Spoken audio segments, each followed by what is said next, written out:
Hello and welcome to World Talks on TVP World with me, Ashim Kumar. Authoritarian alliances are tightening as Belarus and North Korea deepen ties amid global tensions. With Moscow at the centre, new partnerships raise questions about power, dependency and strategy in the emerging anti-Western bloc, shaping today's geopolitical landscape.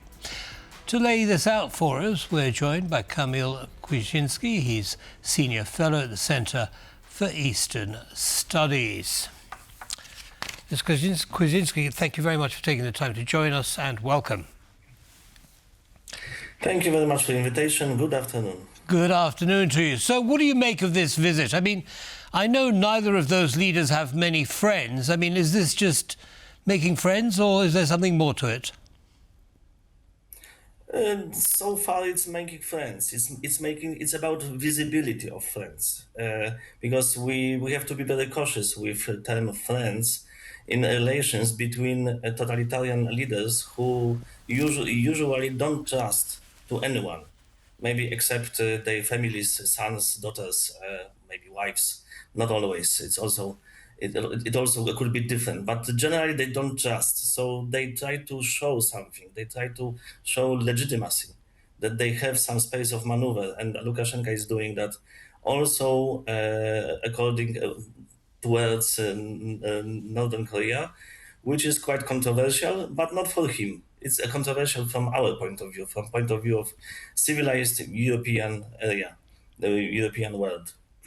So you say it's not controversial from him, or by him. What does that mean? Well, how does he see it?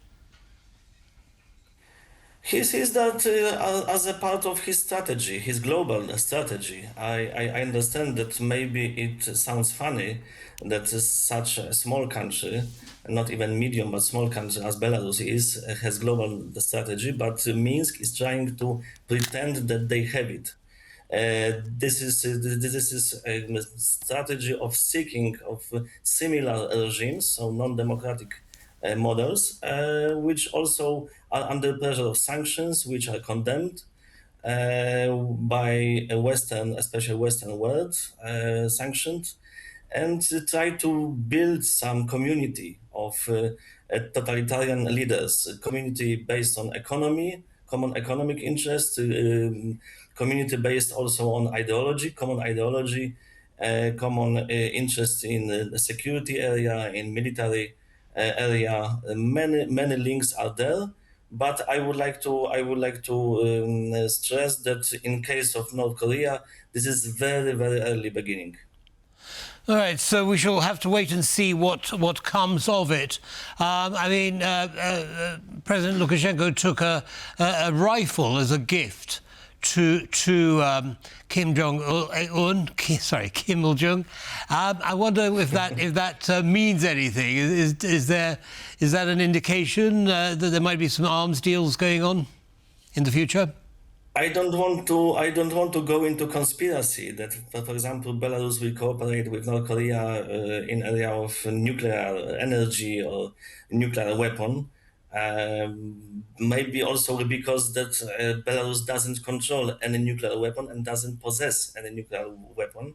Tactical nuclear weapon warheads are, if they are really deployed in Belarus, on Belarusian territory, they are Russian. And they are under strict control of the Kremlin, and this then Baton, this famous Baton in suitcase, is under control of Putin, not Lukashenko. So I don't want to go so far in speculations. Lukashenko and Kim Jong-un, I think that they wanted to show that they will fight with Western world, that they are ready to defend their systems, their models, their sovereignty, and to go according to their lines.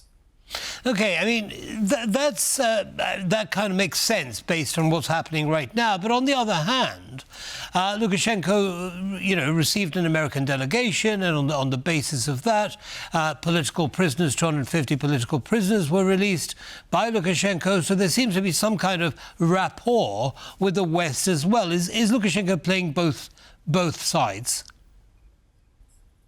He would like to play both sides. He would like to be more independent from Russia, which dominated and still dominates Belarus. This is main ally of Belarus. But this is visibility and propaganda mostly. In fact, Belarus is under strict control of Putin, of Moscow, especially after 2020. Belarus is co-aggressor against Ukraine together with Russia. They keep together with Minsk and Moscow. They keep together front line against us, against European Union and NATO. They continue hybrid war, hybrid attacks against us, against our borders, our security. This dialogue with Washington is also part of the game, but I don't see here any sign of Belarusian independence. We have to remember that contact between Washington and Minsk is possible only in context of contacts between Moscow and Washington, which started earlier than dialogue with Belarus.